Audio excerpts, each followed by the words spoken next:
On the night Daniel Cross turned 30, the rain fell in a way that felt deliberate, slow, heavy, and meaningful, as if the sky itself was trying to say something.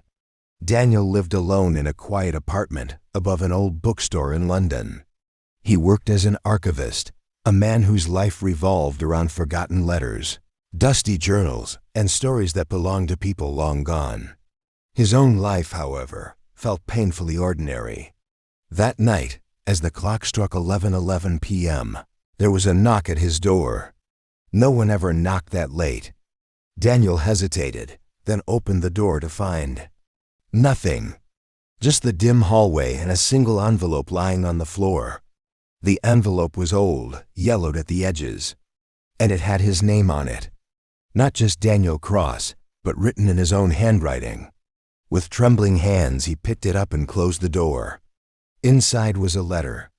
Asterisk, asterisk, Dear Daniel, if you are reading this, it means I failed. Or you succeeded. Asterisk, asterisk.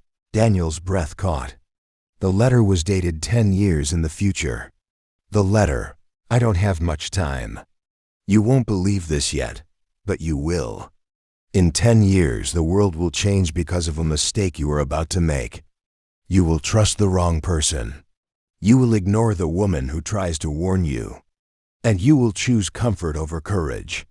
Asterisk, if you want to save them, you must start by remembering this.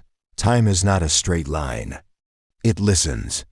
Find the clock with 13 numbers. Burn this letter after reading.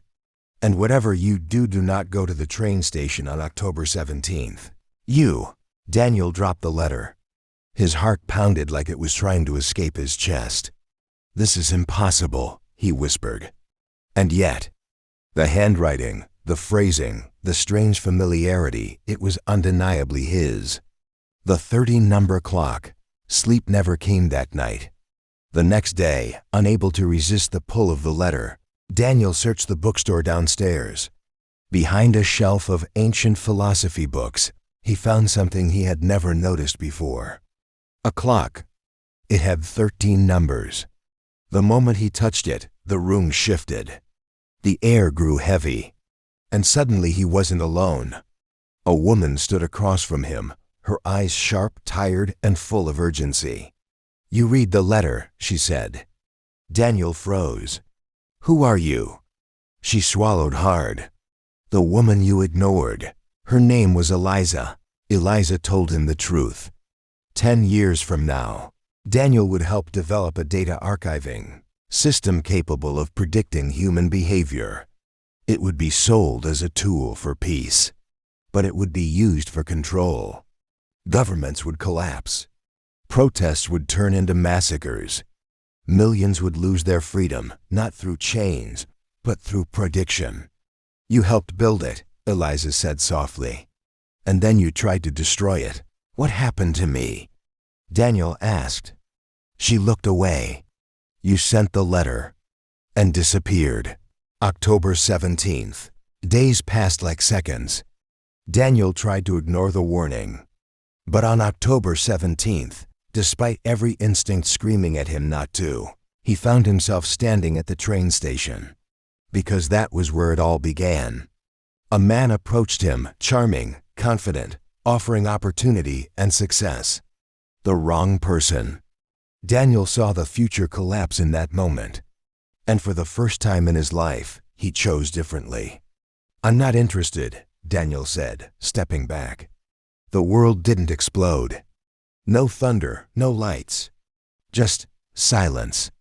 Then his phone buzzed. A new message. From an unknown number, greater than. Thank you. The future is breathing again. The final choice. That night, Daniel stood in his apartment, holding the letter. He walked to the sink, lit a match, and burned it. As the ashes fell, the clock struck 11:11 p.m. again. The rain stopped. Somewhere, a future rewrote itself. And for the first time, Daniel smiled. Not because he knew what would happen next, but because he finally understood. The most powerful stories are not the ones we read.